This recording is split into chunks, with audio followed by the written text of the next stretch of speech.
All right, good morning, folks. In this next unit, what we are going to start to see is that integration can actually figure out area under curves. So we have different types of areas that we are going to use to approximate what our area actually is. So the left, the right, and the midpoint. So let's say I have a curve.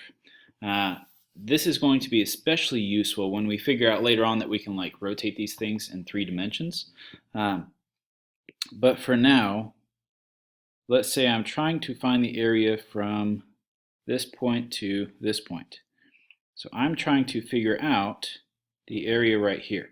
Yeah, it kind of looks like a triangle, right? And we can kind of figure out based on a triangle, or not a triangle, I'm sorry, a trapezoid.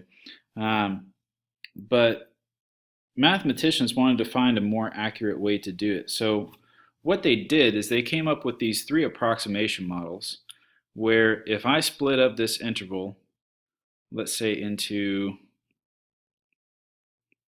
4 different subsections, right? So I have a section here, and then pink, and then another section out here, right? So I have 1, 2, 3, 4 sections that I can add the area together. Yes, the more sections that you do, the more accurate this will be. So what they did is they said, well, if I can find this point pretty easily on the left here of this section, and if I do the area of this rectangle, that will give me a decent approximation. Yes, I am missing this little piece up here, but it's pretty close, so it'll give me a close approximation. So then if I go to the left midpoint of this next region and I make a rectangle down, that's another approximation. And if I go to my next left endpoint of the region, and then my next left endpoint of the region. So what this becomes is this is an under approximation, right? I can easily find the area of those rectangles, right, given the function f of x or whatever, right, because this would be x and then f of x, and then f, you can just find the points as you go, right? It should be pretty easy to find those heights of those rectangles. So this is the LRAM, the left rectangular approximation. So by contrast, the RRAM, let me see if I can copy my picture. Duplicate, look at that. Technology can be wonderful. Technology can be wonderful. Okay, so let's see, 1, 2, 3. So still same regions. I'll try to shade them the same too. I have orange out here. I had my pink in here. So now, for the right rectangular approximation, it's going to be the same idea, except in this region right here, from these 2 x values, I'm going to use the right endpoint and make a rectangle at those points. So again, the right point of that region, the right point of my region, and the right endpoint of my region. So what this was is this was an over approximation because, right, I had this little sliver here that I was taking the area of. So what they did is they said, well, I have an under approximation and an over approximation. I can probably find a better approximation by doing the midpoint, right? So this would be our RAM. So the midpoint approximation, and there's going to be ones that are even better than the midpoint approximation. And obviously, the more intervals that you do, the more accurate you will be, which will actually get us into integration. All right, so let's see, I'm going to do the same intervals.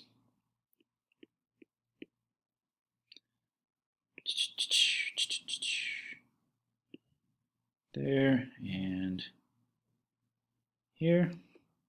And then my orange was here and here. So my midpoint is literally finding the y value of my midpoint.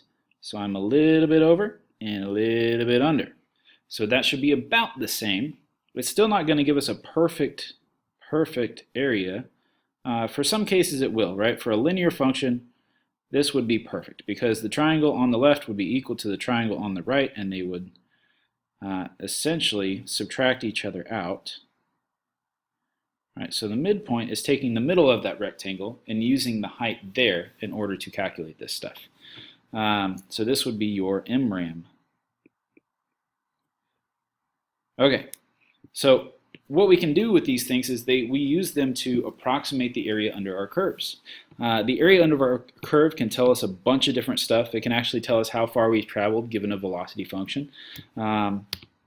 It's just very, very applicable. You can use it in probability and statistics. Just lots of stuff that we are going to need to use it for. But this is just the start, right? So on these first ones, use all of our approximation methods to approximate the area using the given number of rectangles. My computer did a flip out, so we got to start again. Well, you don't have to, I do. Okay, so right, I'm using my approximation methods to determine the area of the triangle, or not the triangle, sorry. Approximation methods to figure out the area under the curve.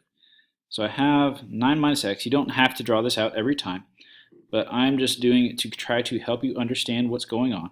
So 2, 4, I know my scale is way off, and I want to have 6 rectangles. So I have 1, 2, 3, 4, 5 that I have intervals for, right? So that has 1, 2, 3, 4, 5, 6 rectangles. All right, so now I need to figure out such that they are equal rectangles. I don't want to have like all lopsided rectangles. So that means the distance from 2 to the next, and then to the next, next, all has to be the same. So the way that I can figure out what that difference is take the difference in the x value, so 4 minus 2, divided by how many intervals I want to have, right? And that would tell me that each interval should be 1/3 distance.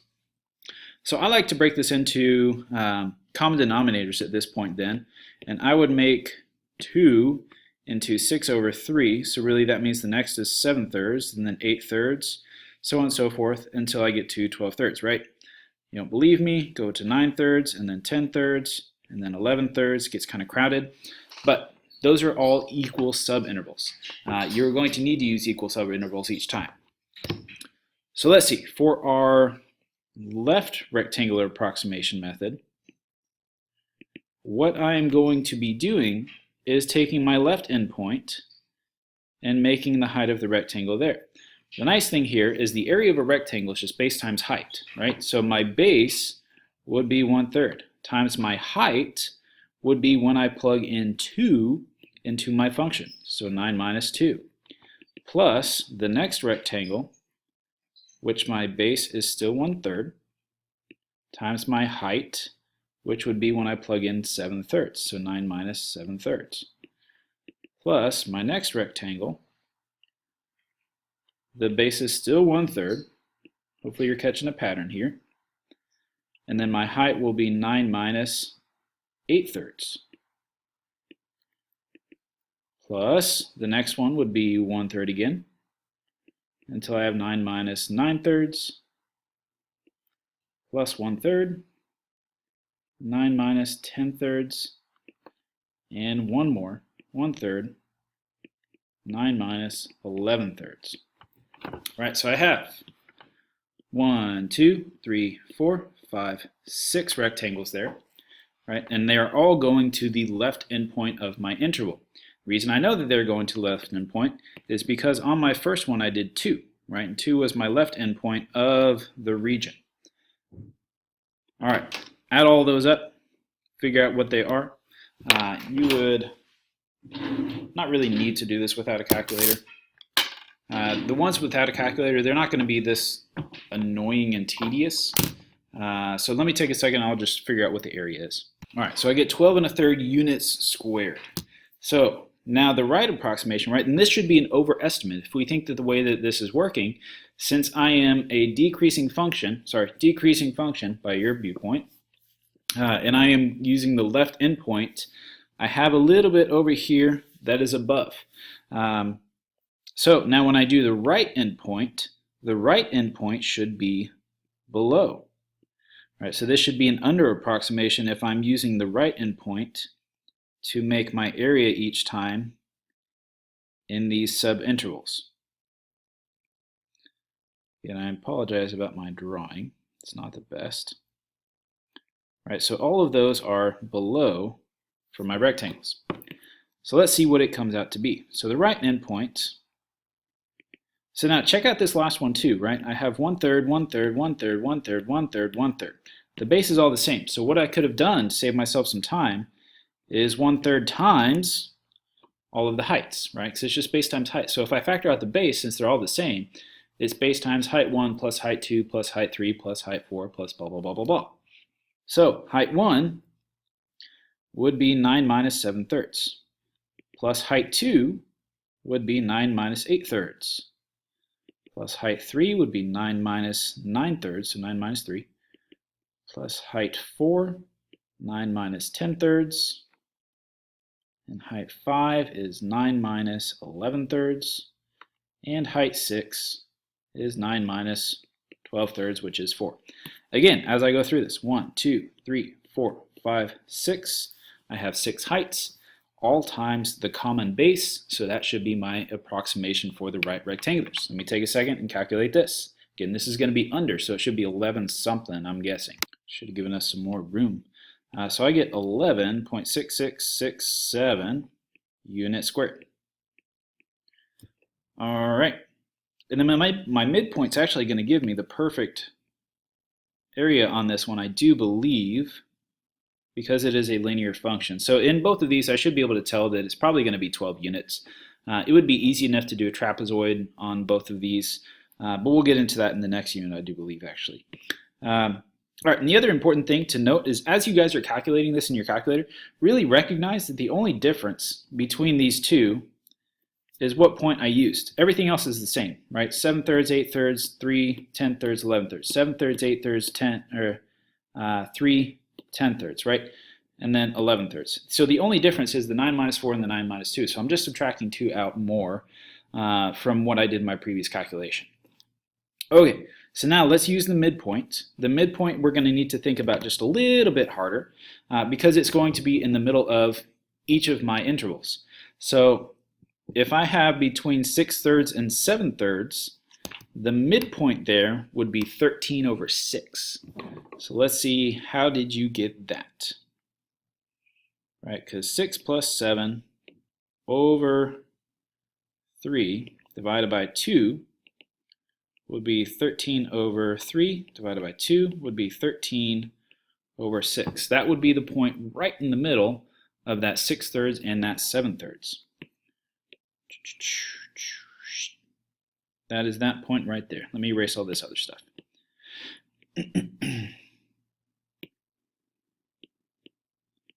Right, and just a reminder, that is how you do the midpoint. It is the average of the two values. So 7/3 plus 6/3 divided by 2.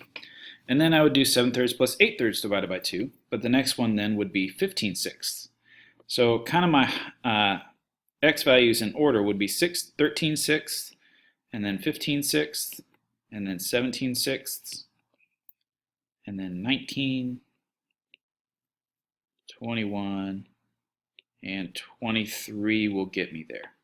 All right, so those are all the midpoints of my intervals as I go out. And what I can do with those for the MRAM, the base is still the same. The base is always 1/3. Now my heights, one more thing to kind of recognize that might help you guys with your calculations here is that all of these, 9, 9, 9, 9, 9, 9, right? So I could have added those together and made 9 times 6. 1, 2, 3, 4, 5, 6 9s. So I could have added all those together and made 9 times 6, because really it's just 9 times 6 minus all of my heights.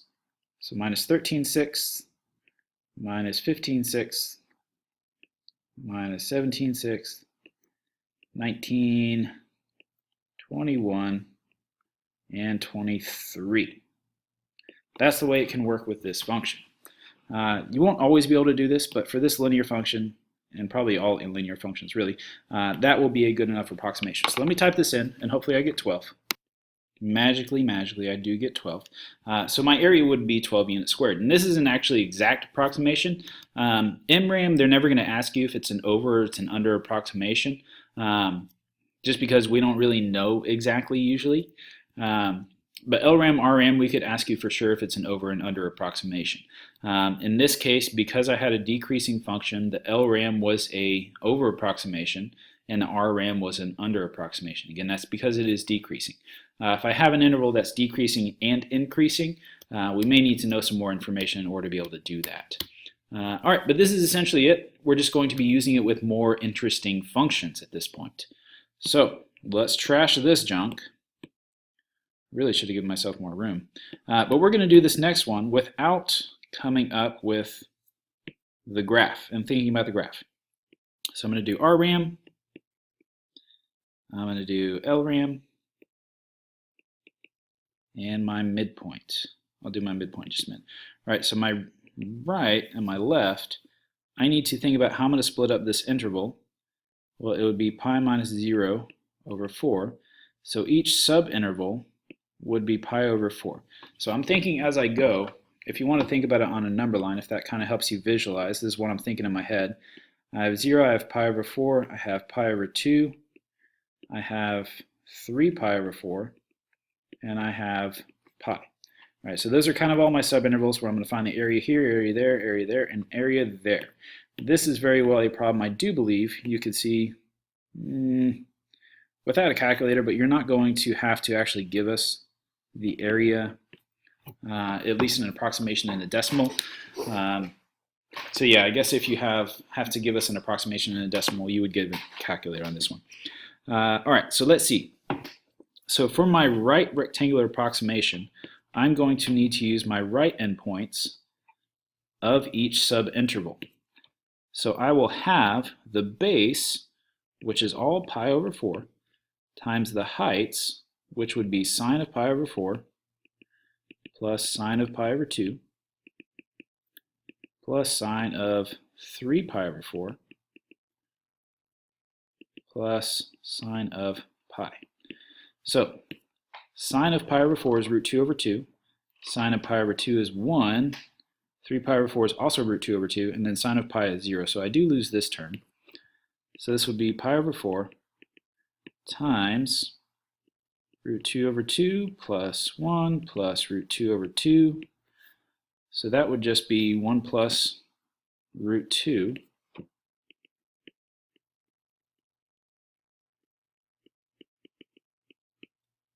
Units squared,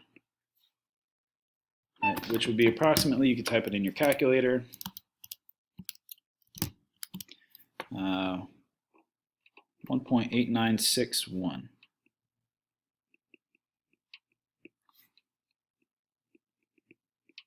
All right, and then for the LRAM, right, I'm going to be using my left endpoints. So no longer am I using those, but I need to use my left endpoints as I go. Cool thing about this is I think it's going to be the same. Yeah, it's going to be the same. Interesting. All right. All right, so I have pi over 4 times sine of 0 plus sine of, here, I'm just going to copy all this other stuff. No need in wasting your time writing. All this other stuff, it all stays the same. Right? And then this is actually going to come out the exact same, because sine of 0 is 0. This is all the same, right? And those are the only ones that actually changed any of my outcome here. Okay. And then I have units squared. All right. So let's see. Then for my MRAM, I need to have the parts in between. So maybe it would be nice if I wrote that pi over 2 as a 2 pi over 4. This one for sure you would have a calculator on, because in the middle here you would have pi over 8, 3 pi over 8, 5, oh, yeah, 5 pi over 8, and then 7 pi over 8.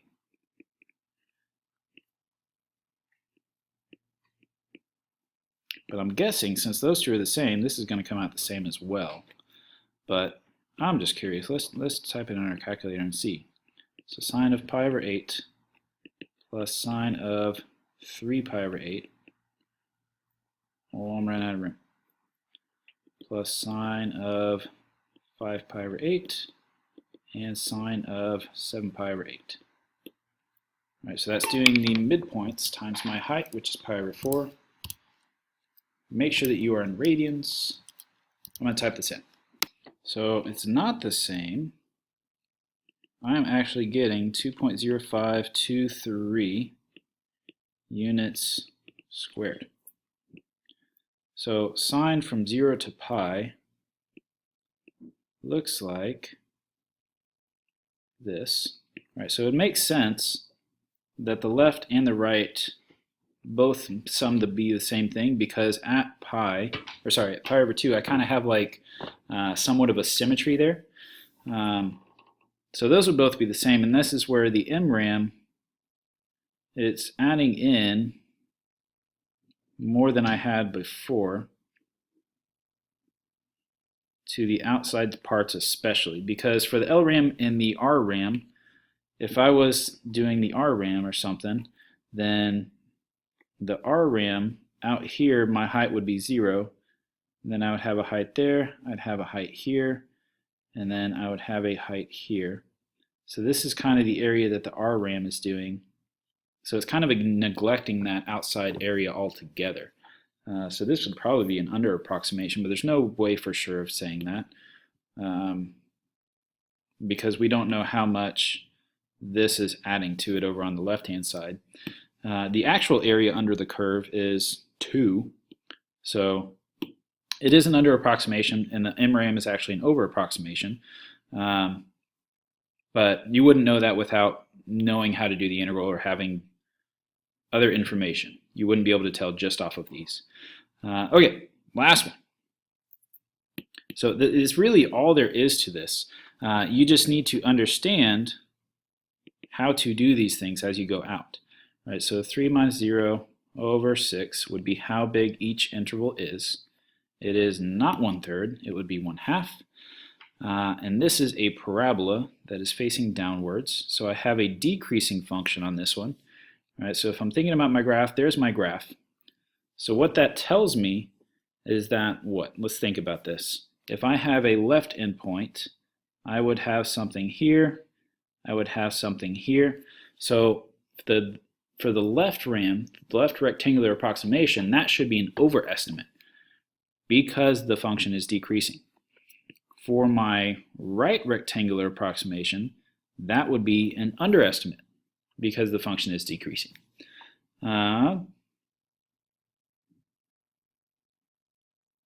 Yeah, okay.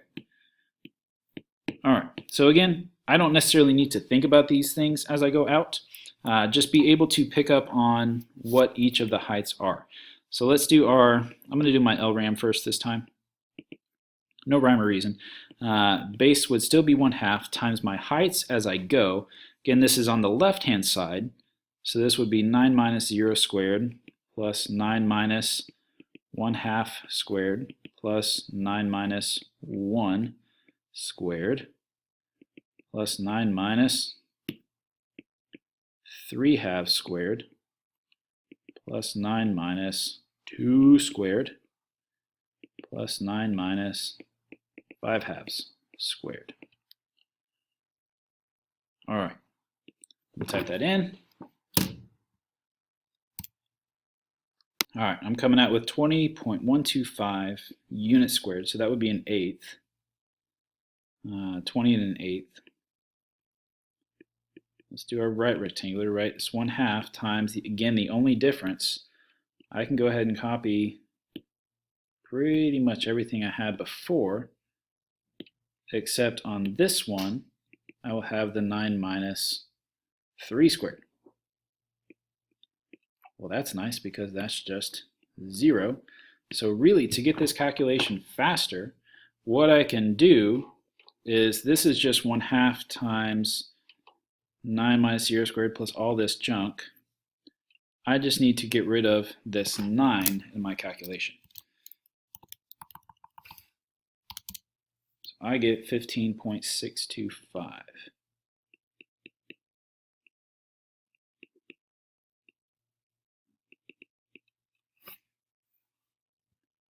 All right, and then the midpoint is going to be a little bit more annoying, right? Because between the 1/2 and the 0,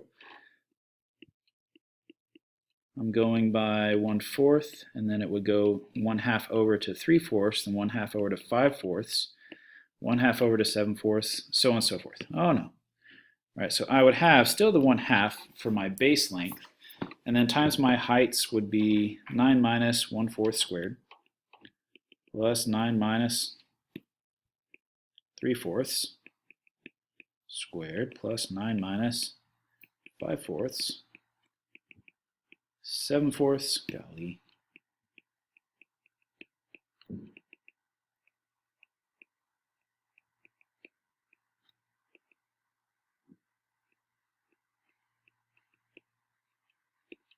All right, and I like to think 1, 2, 3, 4, 5, 6. I made sure I got them all.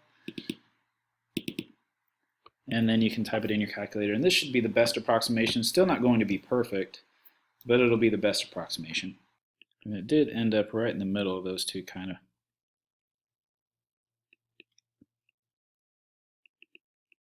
All right, so that would be my approximation there. Again, these are just approximations of the areas. The more sub-intervals that you take, the more that you break these things down, the more accurate you will be, which we will get to see that what an interval does when we're finding the area under the curve is actually breaks it down to like infinitely many. It's kind of doing with the limit. All right, but that's really all I got for you guys today. It's just introducing the LRAM, RRAM, and MRAM. If it helps you graphically, there's your graphs for those things. And you're just finding the areas of rectangles. That's really all you're doing. Finding the areas of rectangles based on their heights and adding them together. And as you go through your homework, just so you know, you do not need to worry about the limit process in 45 through 59. Split them up however you want. If you want to do 4 partitions, you want to do 3 partitions. A partition is just however many rectangles you want to make it into, but it doesn't matter. The more you do, the more accurate, but the more you do, the more work. So other than that, that's really all I got for you guys today, and I will talk to you all soon. Bye!